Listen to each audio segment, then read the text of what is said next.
Assalamualaikum warahmatullahi wabarakatuh. Perkenalkan, nama saya Cindy Maulido Awalia dengan NIM 126.101.21100 dari kelas H5C. Di sini saya membuat video ini guna untuk memenuhi tugas UTS dari mata kuliah Hukum Acara Perdata. Di sini saya akan membahas tentang pengertian dan sumber hukum acara peradilan agama. Materi yang pertama yaitu tentang pengertian hukum acara peradilan agama. Hukum acara peradilan agama itu sendiri dapat didefinisikan sebagai rangkaian peraturan-peraturan yang memuat cara bertindak di pengadilan agama dan cara bagaimana pengadilan agama itu harus bertindak dengan para pihak untuk melaksanakan berjalannya peraturan-peraturan hukum perdata Islam material bagi lingkungan peradilan agama. Hukum acara yang berlaku dalam peradilan agama sama dengan hukum acara yang berlaku dalam pengadilan umum atau negeri loh, kecuali yang diatur secara khusus untuk peradilan agama sesuai dengan pasal 54 Undang-Undang Nomor 7 Tahun 1989. Oke, next, untuk materi yang kedua kita akan membahas tentang sumber hukum acara peradilan agama.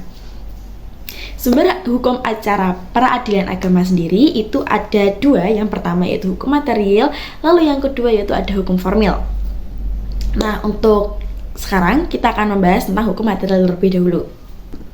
Dikarenakan peradilan agama bertujuan untuk menegakkan hukum perdata Islam dalam bidang-bidang tertentu seperti perkawinan, kewarisan, hibah, wasiat, wakaf, dan lain-lain, semuanya ini sejalan dengan hukum Islam sehingga sumber hukum material dari hukum material peradilan agama adalah bersumber dari hukum Islam seperti Al-Quran, hadis, ataupun sumber hukum Islam yang lainnya seperti ijma, qiyas, istihsan, istishab, atau kitab fikih tertentu.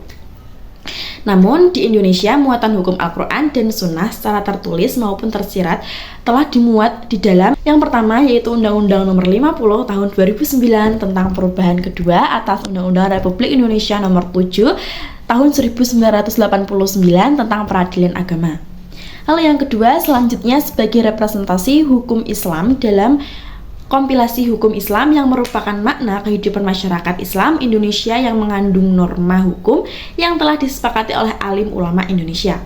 Lalu yang ketiga ada kompilasi hukum ekonomi syariah, lalu yang keempat ada fatwa Dewan Syariah Majelis Ulama Indonesia. Baik, untuk selanjutnya sumber hukum acara peradilan agama yang kedua yaitu ada hukum formil peradilan agama. Sumber hukum formil di Indonesia terdiri dari hukum perundang-undangan, hukum kebiasaan, hukum jurisprudensi, hukum agama, dan hukum adat yang dinyatakan sebagai hukum positif. Undang-undang yang mengatur tentang peradilan agama telah mengalami amandemen sebanyak 2 kali loh. Yang pertama yaitu Undang-Undang Nomor 3 Tahun 2006 tentang perubahan atas Undang-Undang Nomor 7 Tahun 1989 tentang peradilan agama. Perubahan pertama ini terjadi pada era reformasi. Pada perubahan tersebut belum secara menyeluruh mengatur tentang penyatuan atas lembaga peradilan agama pada Mahkamah Agung. Lalu yang kedua, tahun 2009 Undang-Undang Peradilan Agama kembali diamandemenkan melalui Undang-Undang Nomor 50 Tahun 2009 sebagai amandemen kedua dari Undang-Undang Nomor 7 Tahun 1989. Sekian penjelasan singkat materi tentang pengertian dan sumber hukum acara peradilan yang dapat saya sampaikan. Kurang lebihnya saya mohon maaf. Wabillahi taufiq wal hidayah. Wassalamualaikum warahmatullahi wabarakatuh.